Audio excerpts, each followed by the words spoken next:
Shalom, shalom. I'm here with my friend and longtime chavrusa, Rabbi David Kasher. Nice to be in conversation with you. Yeah, good to be here. So, these are anxious times, not just because of war and political polarization, and just mental health crises in general. And I wonder, how are you experiencing anxiety, and how is faith, how is emunah, if at all, kind of a response to anxiety for you? Yeah, I mean, yes and yes. I'm definitely and have become an increasingly anxious person. I somehow thought my 40s, just by being religious, I would avoid the midlife crisis, but I'm here and I'm I'm more anxious than I've ever been. And some of that is about the state of the world, and some of it, actually probably most of it, is just me being anxious about my own life. But in both cases, the anxiety centers around this feeling like things aren't going to work out. It's not going to be okay. It's going to be a disaster. We're heading for disaster. I mean, we hear this talk a lot, in our kind of cultural conversation, and I feel that anxiety. And then I also, just on a personal level, worry about myself and my family and my future and my health and my age. I'm always worried. And I'm surprised by that. I mean, you ask about where faith fits in, and I kind of feel I should have faith. I'm like a rabbi. I do this for a living. I'm a religious person. I should have some access to something that would be soothing. I guess that's one way that I start to think about, if I had faith, I would feel more at ease. Because either God is in control of all of it, and so that ought to give us comfort, or God is not particularly in control of all of it, but is present with us in it. So if we believe this, shouldn't that reduce anxiety on some level? Yeah, I mean, that there's a bigger picture. That there's a bigger picture.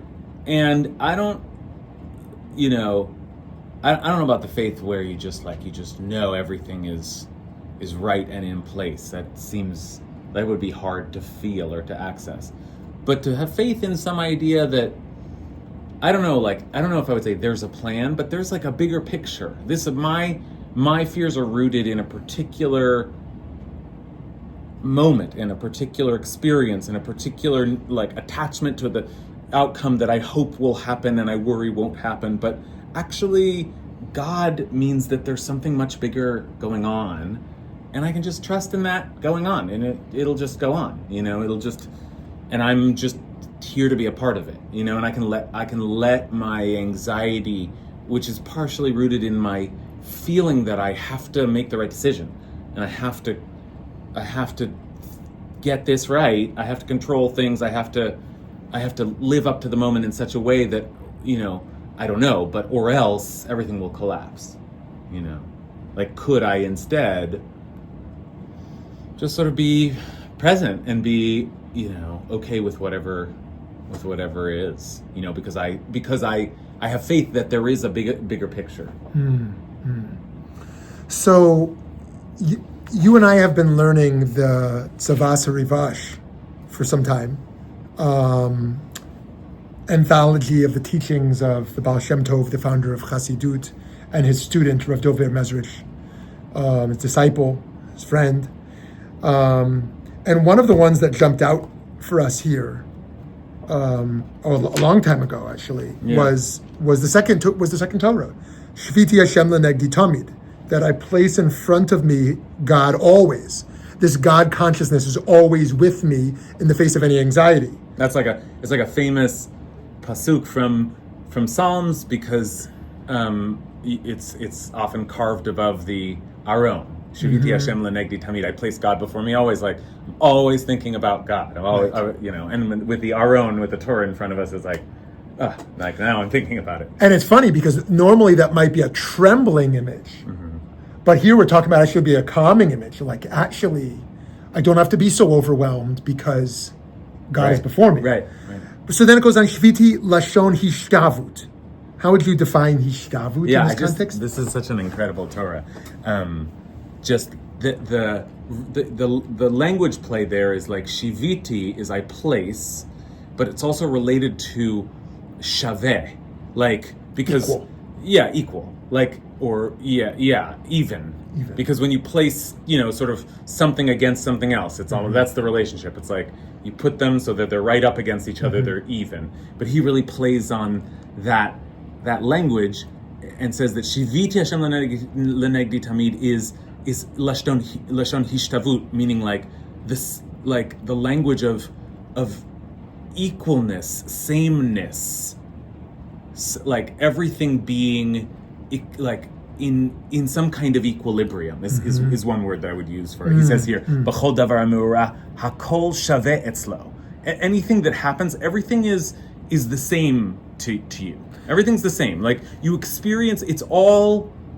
There are good things, there are bad things. He goes on to give examples like if people praise you, which is like one of the things you might have anxiety about. Like, do people like the work that I do in the world? Do people respect me? Did I get compliments? Did I get likes? Did I get like reposts? Like all the... That feels like an easy one to embrace. If someone shames you or praises you, it feels like that's a spiritual level to not be so affected by that. Yeah. Then he goes on to food. Not be affected by it, meaning like, you realize on some level, like, that doesn't matter. Like, it's all the same to me. Like likes on social media and, like... People clap or like our talk or don't like our talk. Right. I'm not attached to the ups and downs of my personal... Popularity. Yeah, kavod, yeah. It goes on to food, which I can't relate to at all. Good tasting food, bad tasting food. It's all the same. But that you're right. That's an extreme... This is in some ways a very extreme teaching. But yeah, on some level, if you were to really take this idea seriously, then it's like... Who cares whether I'm enjoying this meal or not? Like, who cares whether, like, I'm getting this item or not? Who cares what I'm like? I'm interested to hear how you think about this, because I know you've taught this text a lot, and I realize that, when I mention it, you also like have thought about this a lot, but that you said that you had certain caveats because there is something about this vision of the world that's a little strange, maybe even a little problematic to say, like, oh, who cares about anything? Right. So, like, you've taught it? Like, how has it been? Yeah, so, like, I think a lot about menuchat nefesh, the calmness of the spirit, and I think of it very differently than the best version of hishtavut, which really challenges me, because I think the way I think of it is that there is a reality of oneness and unity. But that's not the reality I live in. I live in a reality of dualities and tensions. And one of those dualities is that I have to exist in the storm of the day. There's storms out there, and we have to be in it externally, but that internally there's some spiritual wisdom as to how to stay calm and leveled while being in the storm externally. And I feel like part of what the Besh is doing here is saying, like, no, don't even go in the storm, or don't even see it as a storm. Yeah, I think you're right. Yeah. And the language that you're using of like menuchat nefesh in the storm reminds me of, while we're talking Hasidic thinkers, another much later Hasidic thinker, the Mea Shiloach, talks often about a similar term, yishuv hadat, the settlement of your consciousness. Your consciousness should be settled. And I'm thinking of him because specifically he says in Parshat Noach, in the story of the flood, like that while the world is storming, and he often uses the language of ta'aromot, there's thunder in the world, there's calamity in the world. That's the kind of moment that you're evoking. That's the kind of moment we often feel ourselves, but we certainly feel ourselves now to be in. Like, the world is storming, but you could, and he's speaking in the story of Noah, because like what he suggests is you could have your own little ark. You have your own little ark, and you are calm in the storm because you've got a protective kind of casing. That would be like the spiritual armor of having inside a calm, menucha, comfort, or yishuv hadat, a sort of settled feeling, but being aware that you're in a storm. And I think you're right that the best that here is saying something more radical, potentially, which is that there really is no storm. that if you could see into the truest nature of reality, because after all, the truest nature of reality is God. And that's why everything is the same, because everything is, on some level, everything is a manifestation of the one true reality, which is God. So yes, it not only it doesn't matter whether people praise me or denigrate me, like I'm just like, who am I? Like that humility is part of this equation, or this sort of psychological journey, but it's also true on some level that it's all just, Eino Milvado, like it's all just God. And so everything is, I don't know, either everything is good or everything just is like on some level, I admire, you're more of an activist than me. And it's there is something dangerous about the theology that just says like, hey, nothing matters anymore. And I admire you who are more committed to staying attuned to the storm of the world and being able to, we both want inner peace, but still being able to be tuned out to the chaos. And I admire your ability to see past the superficialities. Well, I don't know about ability. But I will admit, I don't know about ability. I don't think I have that, but I will admit that I feel tempted by that. I feel I'm drawn to that idea that it wouldn't just be that I could hold my peace, my calm in the storm, but actually that I could see past the storm. So like, for example, I'm caught up, there's the headlines every day. There's the Gaza war. There's all these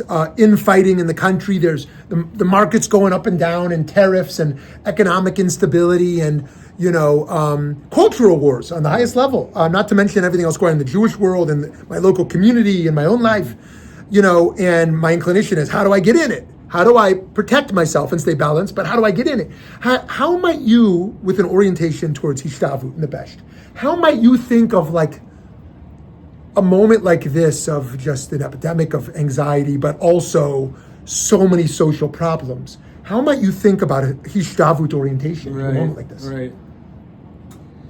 Yeah, the question for me, like a version of this question for me is like, would I ever not vote? Like, would I ever get to a place where I'm just like, oh, that doesn't matter, I'm not even going to vote? Meaning like, if I say, the world is such chaos, I need to find some peace. I need to find some calm in this storm. And the relationship to God that I use to get there, the theology I use to get there is to say, none of this really this is not the deepest layer of reality. This is just like human beings doing their, but actually there's something deeper, there's something bigger to be tapped into. Would I ever get to the point, or do I want to get to a point where I'm like just meditating on the mountain and actually like I'm not even voting for the next person because I have no opinion, I'm detached? And I think that the answer to that is no. Like I kind of bring myself to the precipice of almost saying, oh yeah, this is my Torah. I just want to be total equanimity, because that's what's like alluring about is this idea that you would feel calm. Remember, I'm an anxious guy. But I don't think that I want to, you're right to push back on that. I don't think I actually want to get to the point where I don't care anymore, where I wouldn't even toss a vote in the, in the decision-making, whatever small part I have in the decision-making process. Like I am still attached to saying this reality is meaningful and my participation in this reality is meaningful. But I think I want to hold some kind of, not just like, oh, I'm calm even though the world is fundamentally chaotic, but actually hold some kind of duality where, I recognize that the world has its chaos and that there are things to be done in that case. There's a role for humans to play, but I also hold on to the knowledge that on some other level, there's another reality, a kind of spiritual reality that is also meaningful and true, and that I can find a deep sense, not just of like protection from the world, but actually like a full and beautiful, like every experience in my life can be an experience of tapping in to this deep layer of reality, which is like an experience of connection to God. That's possible, and that kind of deep spiritual living is possible even in stormy times. Yeah, if somebody asks me what it means to be a religious person, one of the 5 things I would say would be that the surface reality is always sheker. The surface reality is an illusion, or at least very partial in truth. And that at the very least, you can't just assimilate into the discourse of the day or the trends of the day, because being religious means being outside of it and being able to see beyond it. And I think where we can land here is, tell me if I'm wrong, what I hear you saying is seeing beyond the storm. And I wonder if we can still find that deeper truth, that deeper spiritual connection within the storm instead of beyond it. Yeah. And it sounds like that's our point of tension here. Do we just stop reading the news? Do we stop rallying? Do we stop talking about kiddush about the news of the day? Yeah. Or do we do it, but in just a much more elevated kind of way where we see a deeper truth within it? And I don't know. I don't know. Yeah. But I find myself frustrated that what dominates our discourse is that surface reality. Yeah. Yeah, I mean, I think that's right. I don't think that the religious posture is that the affairs of this world are sheker, right. But just that if this was your only sense of what was important in the world, was just sort of material reality and the struggle for survival, that then you would be missing something deep about reality, about the truth of our existence. And that's so the religious position is there are other layers to our reality. There are other ways that we can experience the world, beyond just the headlines and the daily news.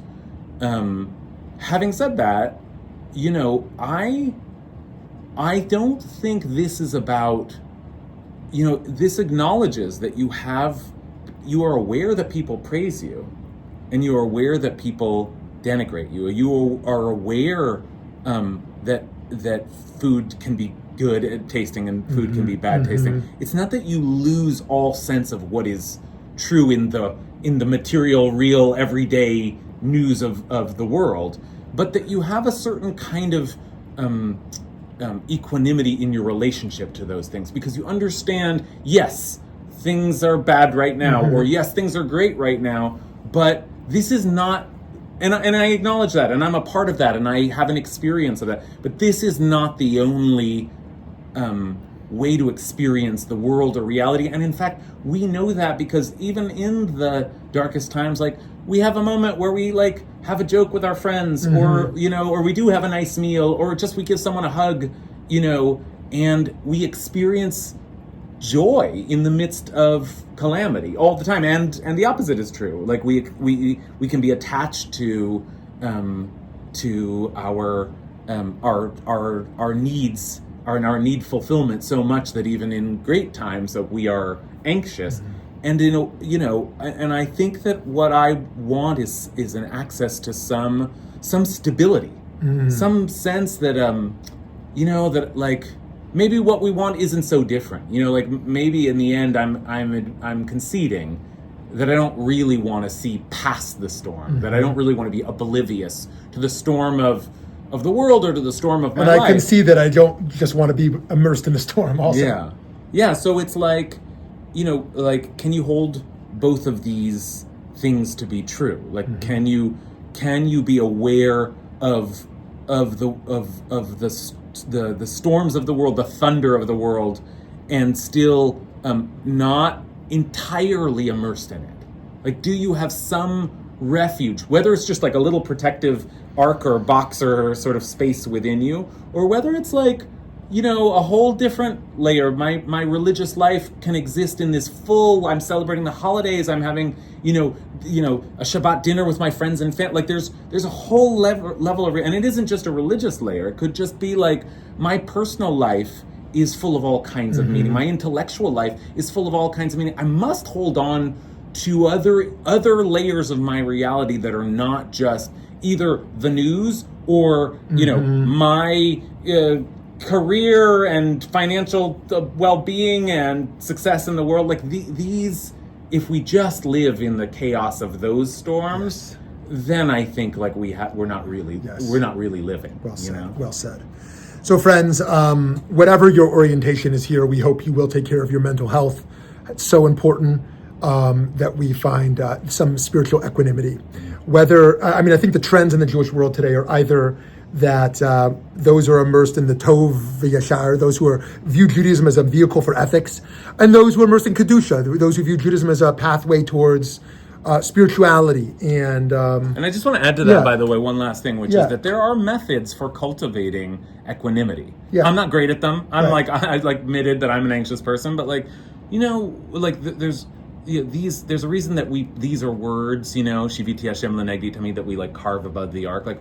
There are reminders in our prayers are meant to be reminders. Our mitzvot are meant to be reminders. We're counting the Omer right now, and every day is just a reminder. I'm trying to tune into something. These spiritual practices are ways of cultivating this equanimity. It's not just that we hope that we have it, but that actually they're this religion that we're in has a lot of tools available for us to cultivate spiritual equanimity, inner peace. Beautiful. So let's turn to those tools, friends. And whether it's Yishuv Hadat, Menuchat HaNefesh, Hishtavut, let's turn to some of these spiritual models to ensure that we can be balanced, not harmonized, not only because our lives matter, but because we can be more of service to God and to the world. Amen.